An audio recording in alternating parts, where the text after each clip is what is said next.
Wait, আমি তোমাকে পরীক্ষা করছিলাম। আমি জানি মেয়েদের তুমি ঘৃণা করো, তাই তোমার জন্য একটা কাজ আমি রেখেছি। ঠিক আছে, একটা সিন্ডিকেটে একটি মাত্র মেয়ে কাজ করে। আমাদের কিছু গোপন খবর সে জেনে গেছে এবং আমাদের হুমকি দিচ্ছে 1 কোটি টাকা না দিলে সে আমাদের মুখোশ খুলে দেবে। মেয়েটাকে মারতে আমি আমাদের দলের লোক পাঠিয়েছিলাম, কিন্তু তারা সবাই ব্যর্থ হয়ে ফিরে এসেছে। আশা করি তুমি ব্যর্থ হবে না। ও বেঁচে থাকলে আমাদের মৃত্যু হবে, আর আমাদের মৃত্যু মানেই তোমারও মৃত্যু। মেয়েটার ঠিকানা বলুন, আর বিকেলে মর্গে গিয়ে খবর নেবেন। সেখানে দেখতে পাবেন তার লাশ পড়ে আছে। Rocky syndicate.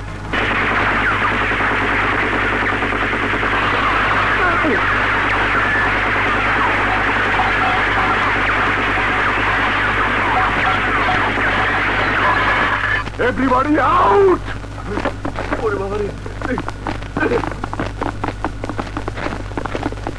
কোথায় কোথায় সেই মেয়ে? বেরিয়ে আয়!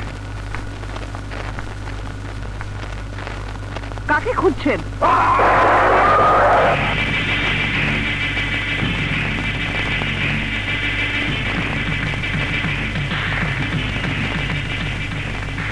থামলেন কেন মিস্টার রনি? গুলি করুন, করুন গুলি। আপনার হাত কাঁপছে কেন? চালান গুলি। টাকা কামিয়ে উপরে উঠতে গিয়ে আপনি এত নিচে নেমে গেছেন যে মানুষ খুন করতে আপনার বাধে না।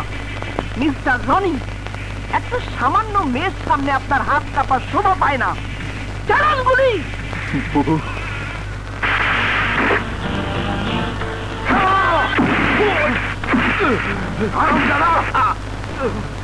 শুয়োরের বাচ্চা, তুই যাকে গুলি করছিলি সে আমার বোন হয়। বোন বোন আমি তোমাকে আগেই বলেছিলাম এই জগতে কাজ করতে হলে কোনো সম্পর্ক রাখতে পারবে না। তুমি আমার শর্তে রাজি হয়েছিলে।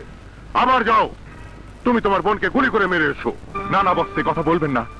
আমার মা ছোটকালে মারা গেছেন। ওই বোনই আমাকে মানুষ করেছে, স্নেহ মমতা দিয়েছে, লেখাপড়া করিয়ে আমাকে বড় করে তুলেছে। ওকে মারতে বলবেন না। আপনি আমাকে আর যা বলবেন আমি সব করব, কিন্তু আমার বোনকে মারতে বলবেন না প্লিজ। তোমার বোন এখন আমাদের জন্য বিপদ হয়ে দাঁড়িয়েছে, তাই এখন সবচেয়ে প্রয়োজন তোমার বোনকে খতম করা। যাও, ওকে গুলি করে এসো। আমি পারবো না। তোমাকে পারতেই হবে। তুমি আমার দলে কাজ করার আগে এ শর্তে রাজি ছিলে। আমি রাজি ছিলাম কোনো সম্পর্ক থাকবে না, কিন্তু কাউকে মারার কোনো কথা ছিল না। সম্পর্ক যখন পথ রোধ করে দাঁড়ায় তখন তাকে মেরে ফেলতে হয়। যাও, ওকে গুলি করে এসো। না, ঠিক আছে, তুমি যদি নাই পারো তবে যা গাঙ্গুয়া, তুই খতম করে দিয়ায়। খবরদার, আমার বোনকে যে গুলি করতে যাবে তাকে আমি কবরে শুইয়ে দেব। আমার বোনের দিকে হাত বাড়ালে এই গুলি তোর আশেপাশে ফুটবে না, তোর বুকে ফুটবে, ঝাঁঝরা করে দেবে বুক। সাবধান চৌধুরী, সাবধান।